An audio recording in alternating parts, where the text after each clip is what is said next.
And now shifting focus to the northeastern U.S. where floods have wreaked havoc. A slow-moving storm drenched large swaths of the mid-Atlantic, causing widespread chaos as the rising water levels disrupted roads, airports, and public transport services.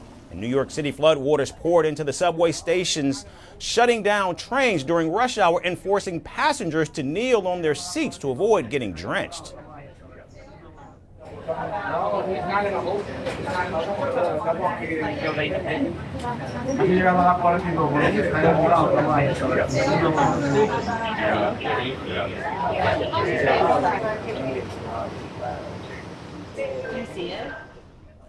Some passengers said this is not the first time that the subway stations were affected due to rains, and others question why a city like New York, known for its infrastructure, still struggles to handle extreme weather. I mean, it's not the first time that it floods. I've been working here for 11 years, so whenever there's like massive rain, we know that this station is not going to be working.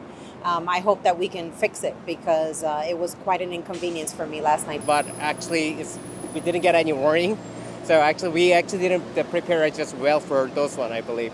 And here's New York City. It's like supposed to have the good infra is not to be flooded. Heavy rains battered other parts of the region as well. In New Jersey, emergency crews rescued stranded drivers on the road as they were unable to move due to rising water levels. Meanwhile, in Plainfield, New Jersey, 2 people lost their lives when their car was swept away by floodwaters. New Jersey's Governor Phill called it a part of a larger pattern linking the event to high humidity, high temperature, and increasingly intense storms. We're in one of these sort of high humidity, high temperature, high storm intensity patterns right now that we've been in before, but it feels like events like last night, again, not just in New Jersey, but as a general matter, are coming more frequently with more intensity. So I would just say that, therefore, everybody needs to stay alert. The governor also declared a state of emergency on Monday, warning residents to avoid unnecessary travel. Declared a state of emergency last night, which I think was the right call for the entire state because while the most severe weather was in and around Union and Somerset counties, there was weather up and down the state, as I'm sure you all experienced. The National Weather Service says a moisture-rich summer air mass is to blame, and some areas saw over 7 inches in less than 5 hours. New York recorded its second highest hourly rainfall in 80 years and witnessed 2 inches of rainfall in just 30 minutes. Now, experts say that it's climate change meeting outdated infrastructure. And New York City's chief climate officer says the sewage system in the city is over a century old and was never designed to handle this kind of storm.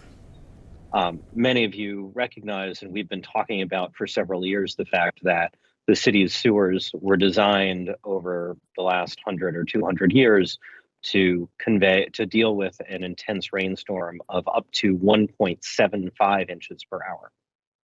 So what happened last night is really quite simple.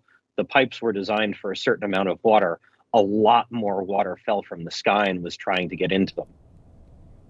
He also added that it will take $30 billion to fix the most vulnerable parts of the sewer system, but the city's budget right now is only $1 billion per year. That means the most basic repairs could take at least 3 decades. And New York City Mayor Eric Adams echoed the same view, saying that to change the sewage, it's going to take time and money.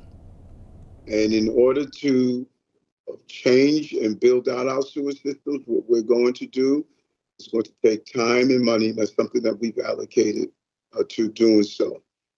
So this is catching up to the change in our climate and these rainfalls that we're seeing, and particularly not only how they're impacting the coastal areas, but how they are impacting the inner communities.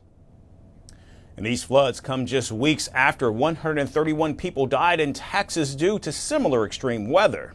Critics warn that cuts to weather services and disaster agencies will make things much worse. And while the forecast now is calmer, showers and storms are still possible. And as cleanup begins in the region, officials and residents are left taking stock and looking ahead to what comes next.